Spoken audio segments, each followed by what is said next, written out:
కాంగ్రెస్ ప్రభుత్వం. వైద్య రంగంలో అయితే ఇంకా సిగ్గుపడాల.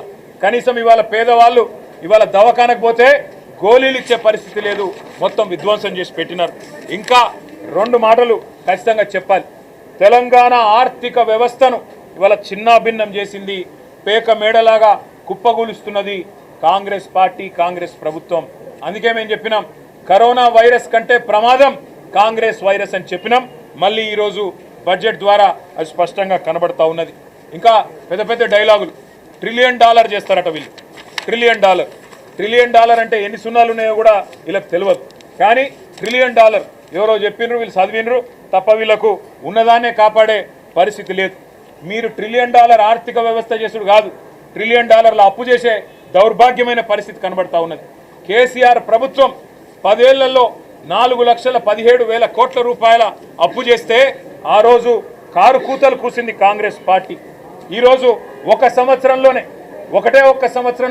1,60,000 కోట్ల అప్పు చేసింది కాంగ్రెస్ ప్రభుత్వం. ఇది వాస్తవం అని చెప్పి ముఖ్యమంత్రి గారే అసెంబ్లీలో ఒప్పుకున్నారు. ఇంకా వీళ్ళ అటర్ ఫ్లాప్ మోడల్ అట దేశానికి ఆదర్శమట.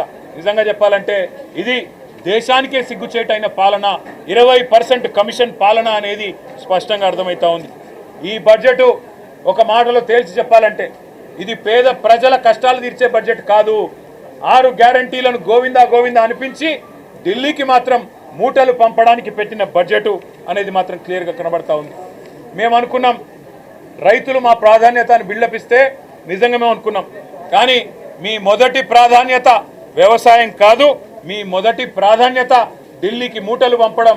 మూసీ లూటిఫికేషన్ ద్వారా ఈరోజు ఆ మూటలు ఢిల్లీకి పంపడమే మీ ప్రాధాన్యత అని అర్థమైంది. ఇవాళ ఎంత సిగ్గు లేకుండా మాట్లాడుతున్నారంటే రుణమాఫీ చేసినామని చెప్తున్నారు. ఇదే పెద్ద మనిషి, ఇదే బట్టి విక్రమార్క గారు పోయిన సంవత్సరం బడ్జెట్ పెట్టినప్పుడు ఆ బడ్జెట్లో చెప్పారు 26,000 కోట్ల రూపాయలు పెడుతున్నాం రుణమాఫీకి అన్నారు. ఇవాళ బడ్జెట్లో చదువుతారు 20,000 కోట్లతో రుణమాఫీ పూర్తి చేసినా అని చెప్తారు. 49,000 కోట్ల రూపాయలని స్టేట్ లెవెల్ బ్యాంకర్స్ కమిటీ మీటింగ్లో చెప్తారు. ఆ తర్వాత ముఖ్యమంత్రి గారు 40,000 కోట్లకని చెప్పి 9,000 కత్తిరిస్తారు. ఆడికెళ్ళి క్యాబినెట్కి వచ్చే వరకు 31,000 కోట్లు అవుతుంది, మరొక 9,000 కోట్లు తగ్గిపోతుంది. ఆడికెళ్ళి అసెంబ్లీకి వచ్చే వరకు మరొక 6,000 కోట్లు తగ్గుతుంది. చివరికి ఈరోజు ఒక సంవత్సరం గడిచిన తర్వాత 20,000 కోట్లతోనే అయిపోయిందని చెప్పి మరి మాట్లాడే పరిస్థితి. మా శాసనసభ్యులు పల్లా రాజేశ్వర రెడ్డి గారు, కౌశిక్ రెడ్డి గారు, ఇంకా అందరం కూడా మేము సవాల్ చేసాం. హరీష్ రావు గారు, నేను ఏ ఒక్క ఊర్లోనైనా 100% రుణమాఫీ జరిగిందని రుజువు చేస్తే మేము మా శాసనసభ్యత్వాన్ని వదులుకుంటామని చెప్పి కూడా చెప్పినాం. కానీ ప్రభుత్వానికి సోయి లేదు, వాళ్ళకు ఆలోచన లేదు. కాబట్టే రుణమాఫీ జరిగిందో జరగలేదో కూడా వాళ్ళకే అర్థం కాని పరిస్థితిలో ఉన్నారు. ఇంకా రైతు కూలీలకు ఆర్థిక సాయం అని చెప్పి నమ్మబలుకుతూ ఉన్నారు. 1 కోటి మంది రైతు కూలీలకు ఎవరికైతే ఉన్నదో వారికి సాయం చేస్తామని మాట ఇచ్చి 12,000 రూపాయలు అని చెప్పి అబద్ధాలు చెప్పి ఇవాళ అది ప్రారంభించినామని చెప్తా ఉన్నారు. రాష్ట్రంలో ఏ గ్రామానికి వస్తారో రండి, ఏ ఒక్క గ్రామంలో కూడా రైతు కూలీలందరూ నిజంగానే మాకు 12,000 వచ్చింది అంటే మేము ఏ శిక్షకైనా సిద్ధమని చెప్పి కూడా మేము తెలియజేస్తూ ఉన్నాం. ఒక్క మాటలో ఈ బడ్జెట్ గురించి చెప్పాలి అంటే నిన్నటిదాకా 20% కమిషన్ గవర్నమెంట్ ఇది. మరి ఈ బడ్జెట్ చూస్తే 40% కమిషన్ పెంచుకొని ఢిల్లీకి మూటలు పంపడానికి ప్రయత్నం చేస్తూ ఉన్నట్టుగా కనబడతా ఉన్నది. ఆదాయాన్నేమో పాతాళానికి తొక్కేసినామని ముఖ్యమంత్రి గారు చెప్పారు. 70,000 కోట్ల ఘాటా ఉంది అని ముఖ్యమంత్రి గారు నిన్నగాక మొన్న వరంగల్ జిల్లాలో బహిరంగ సభలో చెప్పినాడు. మరి ఎవరి వల్ల పడిపోయింది ఆదాయం? నీ తెలివి తక్కువతనం వల్ల, నీ ప్రభుత్వ అసమర్థత వల్ల, నీ చేతగాని విధానాల వల్ల, నీ నెగిటివ్ పాలసీస్ వల్ల, నీ నెగిటివ్ పాలిటిక్స్ వల్ల కాదా? నేను ముఖ్యమంత్రి గారికి కూడా చెప్తా ఉన్నా, రోజు రంకెలు వేయడం కాదు, మీడియా ముందు ప్రజల ముందు అంకెలు ఎందుకు ఆగమైనాయో చెప్పు. రంకెలు వేయడం ఈజీ, కానీ అంకెలు ఎందుకు ఆగమైనాయి, ఎందుకు ఆర్థిక పరిస్థితి అధ్వానంగా మారిందో చెప్పు. భట్టి గారు గత సంవత్సరం బడ్జెట్లో పెద్ద డైలాగ్ కొట్టినారు. మా బడ్జెట్ వాస్తవాలకు దగ్గరగా ఉంది, మేము నేల విడిచి సాము చేయలేదు, గాల్లో మాటలు మాట్లాడలేదన్నారు. మరి అలా భట్టి గారిని అడుగుతా ఉన్నా, ఎందుకు మరి మీ బడ్జెట్ అంచనాలకు చేరుకోలేకపోయింది? ఎందుకు మీ ముఖ్యమంత్రి గారే 70,000 కోట్ల గ్యాప్ వచ్చిందని చెప్పి చెప్తున్నారో చెప్పండి సమాధానం అని చెప్పి కూడా అడుగుతా ఉన్నాం. నమ్మి ఓట్లేసిన పాపానికి 4 కోట్ల మందిని ముంచిన బడ్జెట్ ఇది. 6 గ్యారంటీలను గోవిందా గోవిందా చేసిన బడ్జెట్ ఇది. ప్రజల ప్రగతి రథ చక్రానికి పంక్చర్ చేసిన కాంగ్రెస్ ప్రభుత్వం ఇది. రేవంత్ రెడ్డి అసమర్థతకు, రేవంత్ రెడ్డి చేతగాని తనానికి పరిపాలన వైఫల్యానికి నిలువుటద్దం ఈ బడ్జెట్ అని మేము చెప్తా ఉన్నాం.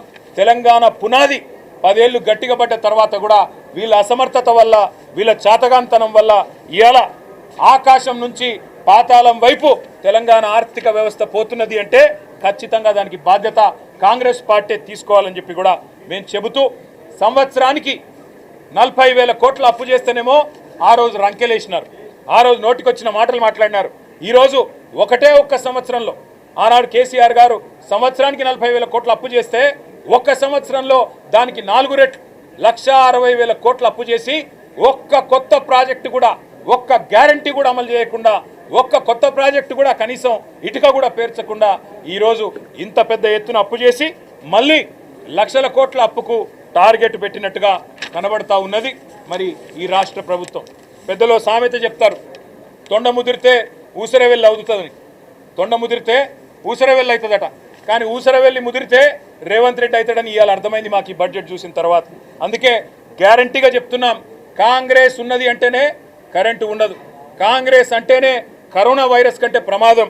ఈరోజు ఈ బడ్జెట్ చూస్తే అదే అర్థమవుతున్నది. సంక్షేమానికి సమాధి, అభివృద్ధికి అడ్రస్ గల్లెంతు, ప్రజలకు ఇచ్చిన గ్యారంటీలకు గోరిగట్టి పార్టీ కార్యకర్తలకు మాత్రం పప్పు బెల్లాల్లాగా ఏదో వీళ్ళు అబ్బసొత్తు అన్నట్టు 6,000 కోట్లు పంచిపెడతారట.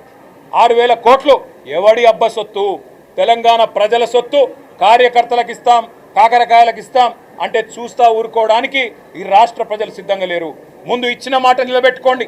6 గ్యారంటీలు 100 రోజులు అని ఏదైతే డైలాగులు ఊకదంపుడు ఉపన్యాసాలు ఇచ్చినారో అది నిలబెట్టుకోండి. కార్యకర్తలకు 6,000 కోట్లు పప్పు బెల్లాల్లాగా పంచిపెడతామంటే అది యువ వికాసం కాదు, కాంగ్రెస్ వికాసం అవుతుంది, తెలంగాణ వినాశనం అవుతుంది. అందుకే బుద్ధి తెచ్చుకోండి. ఇకనైనా ఢిల్లీకి మూటలు పంపే అలవాట్లు మానుకొని రైతుల ఆత్మహత్యల మీద దృష్టి పెట్టండి. సిగ్గుపడాల ఈ ప్రభుత్వం. ఒకవైపు రాష్ట్ర వ్యాప్తంగా పంటలు ఎండుతుంటే రాష్ట్రంలో రైతులు ఆత్మహత్య చేసుకుంటే అందాల పోటీలు పెడతారట. అది కూడా సిగ్గు లేకుండా బడ్జెట్లో చెప్తా ఉన్నారు. మే నెలలో అందాల పోటీలు పెడతాం. ఎవరిని ఉద్ధరించడానికి? మీ ప్రభుత్వం అందమేమన్నా ఉన్నదా? చక్కగా ఉన్నదా? మీ ప్రభుత్వ నిర్వహణ చక్కగా ఉందా? రాష్ట్రంలో ఒక్క వర్గమన్నా ఆనందంగా ఉన్నదా? ఆటో వాళ్ళు ఆనందంగా ఉన్నారా? రైతులు ఆనందంగా ఉన్నారా? పెద్ద మనుషులు ఆనందంగా ఉన్నారా? మహిళలు ఆనందంగా ఉన్నారా? ఎవరు ఆనందంగా ఉన్నారో చెప్పమని కోరుతా ఉన్నాం. అందుకే గ్యారంటీలకు డిక్లరేషన్లకు గోరీగట్టిన ఈ బడ్జెట్ను మేము పూర్తి స్థాయిలో రాష్ట్ర ప్రజల తరఫున వ్యతిరేకిస్తున్నాం, నిరసిస్తున్నాం. కాంగ్రెస్ చేసిన మోసం ఇవాళ ఒక్క మాటలో 6 గ్యారంటీలకు మంగళం బాడి గోవిందా గోవిందా అని చెప్పి మా చేతులు ఎత్తేసినట్టుగా కనబడింది తప్ప ఇంకోటి లేనే లేదని చెప్పి నిర్ద్వందంగా చెప్తా ఉన్నాం. జై తెలంగాణ.